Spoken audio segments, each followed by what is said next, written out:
नेपाल सीमा पर दोनों देशों की तरफ से मस्जिदें, मज़ारे और मदरसे तेजी से कैसे बढ़ रहे हैं। पहले भूमिका समझिए कि ये क्या हो रहा है। पहला वीडियो ये देखिए, ये भारत नेपाल सीमा है। इस भारत नेपाल सीमा पर आप जब यात्रा करेंगे तो आपको हम एक्सक्लूसिव बता रहे हैं कि दोनों तरफ की सीमा पर आपको दोनों तरफ से, खास करके भारत की तरफ से, बड़े पैमाने पर मदरसे दिखेंगे। और ये मैं 2024 में नहीं बता रहा हूं, मैंने तो इसको 2006-7 में भी बताया जब कांग्रेस की सरकार थी, और तब के गृह मंत्रालय के लोगों ने भी यही रिपोर्ट दिया था। 24 में मैं आपको केस लेकर आकर बता रहा हूं, प्रत्यक्ष भौगोलिक स्थिति बता रहा हूं कि वो स्थिति है नेपाल भारत बॉर्डर पर, जहां पर नो मैंस लैंड के आसपास वैसे तो कुछ नहीं होना चाहिए, लेकिन वहां पर आपको बड़े बड़े भव्य मदरसे जो दिल्ली मुंबई में भी दिखाई नहीं देंगे, ये दिखाई देंगे। ये पहला वीडियो आपको इस पूरे घटनाक्रम को समझने के लिए देखना चाहिए जो आपके स्क्रीन पर इस वक्त चल रहा है, जिसमें आपको हम बता रहे हैं कि भारत नेपाल सीमा का वास्तविक चित्र क्या है। अब मैं आपको दिखा रहा हूं कि मदरसे बंद होने की रिपोर्ट, ये मुहिम जो है मदरसे,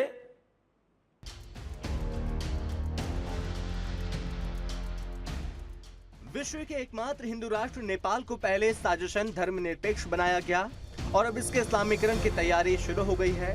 भारत की सीमा से सटे दर्जनों गांव और बस्तियों को पूरी तरीके से इस्लामीकरण किया जा चुका है।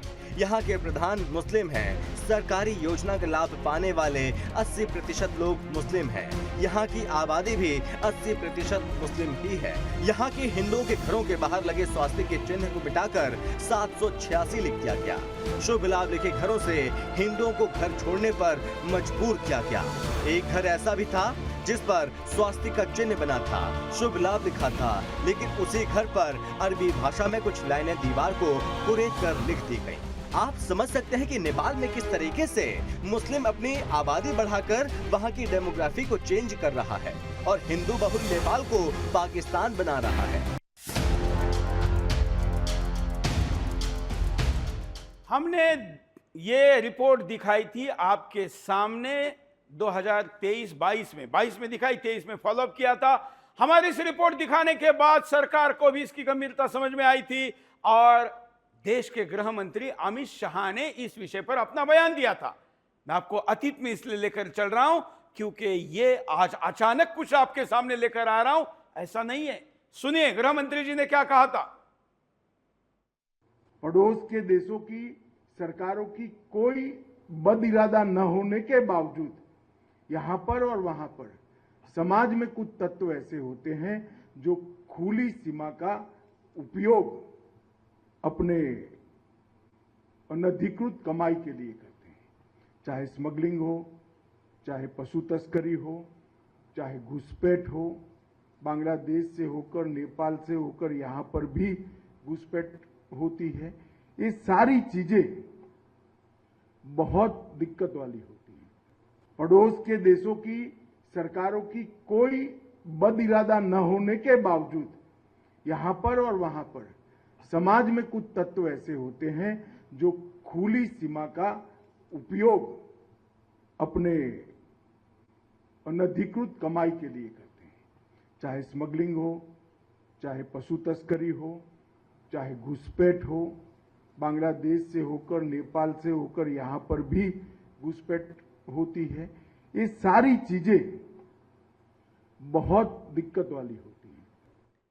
अब मेरे साथ स्टूडियो में कुछ लोग उपस्थित थे जो पीड़ित थे, जिनको धर्मांतरित करने का प्रयास किया गया। कुछ ऑलरेडी मुसलमान हैं, उनको भी ठगा गया। महाराष्ट्र में ऑफिस दिखाया गया, वहां पर हमारे रिपोर्टर गई, वहां पर उन्होंने कहा कि यहाँ तो कुछ है नहीं है। मोदी योगी का नाम भी यूज किया जा रहा है। मैं इसके मदरसे के वीडियो से लेकर बहुत कुछ दिखाऊंगा, लेकिन जरा उनके साथियों से समझते हैं वो इस विषय पर क्या कहना चाहते हैं। उसके पहले जरा पहला वीडियो मैं आपको दिखाता हूं, फिर मैं इन पीड़ित के पास भी जाऊंगा और उनकी बात भी आपको सुनाएंगे। लेकिन ये वीडियो देखें, मदरसे पर ताले लगने का ये वीडियो। यूपी में।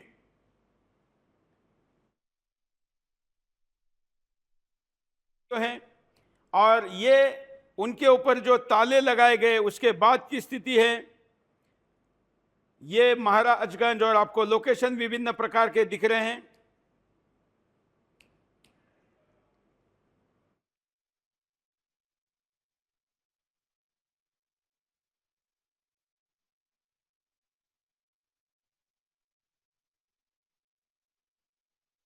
ये वीडियो मैं आपको दिखा रहा हूं।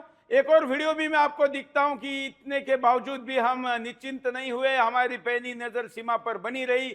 इसी सतर्कता का परिणाम रहा कि वहां पर धर्मांतरण, लैंड जाद और मनी लॉन्ड्रिंग के एक बड़े रैकेट का खुलासा आज हम आपके सामने करें। हमारे इस खुलासे से भारत के तमाम प्रदेश, खास करके नेपाल, भारत के 7 अरब देश भी शामिल है, जहां नेपाल की सीमा गुनाहों में दुरुपयोग हो रही है। तो वही सऊदी अरब से करोड़ों रुपए भारत की जमीन हड़पने के लिए भेजे जा रहे हैं। इस खुलासे में धर्मांतरण, दलित उत्पीड़न, जालसाजी भी शामिल है, जिसके बारे में आज हम एक एक करके परते उधेड़ेंगे। और हमारे इस खुलासे से केंद्र सरकार, यूपी का जिला बलरामपुर और वही जिला जो मां देवी पाटन शक्तिपीठ के लिए कभी संसार भर में जाना जाता था, लेकिन आज हमारी और खुफिया एजेंसियों की रिपोर्ट के बाद ये मदरसों का जिला बन गया है। ये टॉप नॉन फॉर मदरसा, ऐसी इसकी स्थिति हुई है। एक कस्बा उतरेला है जिसमें लगभग 75% मुस्लिम आबादी है। हिंदू इस बाजार में अल्पसंख्यक है। यहां 10 से 15 साल पहले एक पीर हुआ करता था जिसका नाम छांगूर है। ये छांगूर का फोटो मैं आपके सामने दिखा रहा हूं। छांगूर का फोटो आपको, ये जो छांगूर है जिसके बारे में आज की स्टोरी हो रही है, चेहरे से और पहनावे से आप समझ सकते हैं कि ये कौन है। लगभग 2 दशक पहले पैदल और साइकिल पर 10-12 रुपए में नग वाली अंगूठियां बेचा करता था। वह झाड़ फूक या यूं कहे कि पीरी मुरीदी करके लोगों में अंधविश्वास फैलाता था। यह दावा हम नहीं, उसी के जिले के निवासियों का है। कभी रहने और खाने का मोहताज रहा झांगूर महज एक दशक में आज उतरेला ही नहीं बल्कि पूरे बलरामपुर जिले में सबसे अमीर लोगों में गिना जा रहा है। आप ये झांगूर की स्थिति को समझिए, जिसको लेकर आज हम आपके सामने बैंक खाता, कौन से खाते में कहां से पैसे आए, वो पैसे कहां उपयोग में किए गए, एक ही साथ कैसे नोट छापने वाले कारखाने को और इसको पैसे दिए गए, ऐसे कई विषय आपके सामने लेकर आएंगे। झांगूर की संपत्तियों का वीडियो और फोटो एक एक करके आपको दिखाते हैं। आज वो कपड़े और जूतों के शोरूम, लग्जरी गाड़ियों, तमाम घोषित अघोषित जमीनों, महल जैसे बंगलों और बैंक बैलेंस का प्रत्यक्ष या परोक्ष रूप से मालिक है। जिले में कुछ पुलिस और खुफिया विभाग के अधिकारी ऐसे भी है जो 3 से 5 साल के बीच तक जमे हुए हैं, लेकिन उन्हें ना तो नेपाल सीमा पर बढ़ती मस्जिद मज़ारों का पता चला और ना ही उससे दोगुनी तेजी से बढ़ती झांगूर पीर की चल अचल संपत्ति और रुतबे का सोर्स। हालांकि शातिर झांगूर सुदर्शन न्यूज की परखी नजर से बच नहीं पाया। सुदर्शन से बचने का कारण ही नहीं आप जानते हैं। एक वीडियो दिखाता हूं।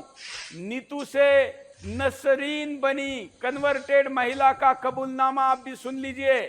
ये क्या कहती है? सिंधी जाति से हूँ और हम गुरु भक्त हैं और मैं दुबई में रहती थी।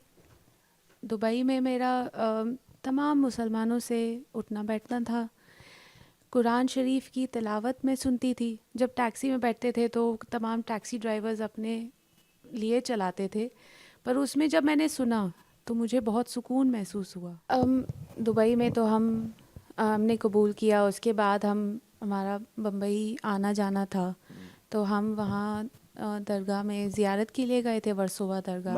अपने वहाँ जान पहचान वालों ने कहा कि चलो वहाँ ज़ियारत के लिए, तो वहाँ ज़ियारत के लिए गए। तो मुझे वहाँ पी साहब से मुलाकात हुई। पी साहब हज़रत सूफ़ी जलालुद्दीन बासफ़ा।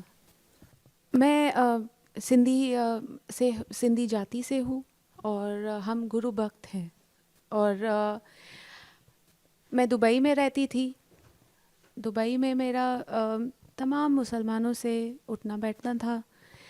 कुरान शरीफ की तिलावत में सुनती थी। जब टैक्सी में बैठते थे तो तमाम टैक्सी ड्राइवर्स अपने लिए चलाते थे, पर उसमें जब मैंने सुना तो मुझे बहुत सुकून महसूस हुआ। दुबई में तो हमने कबूल किया, उसके बाद हमारा बम्बई ये कन्वर्टेड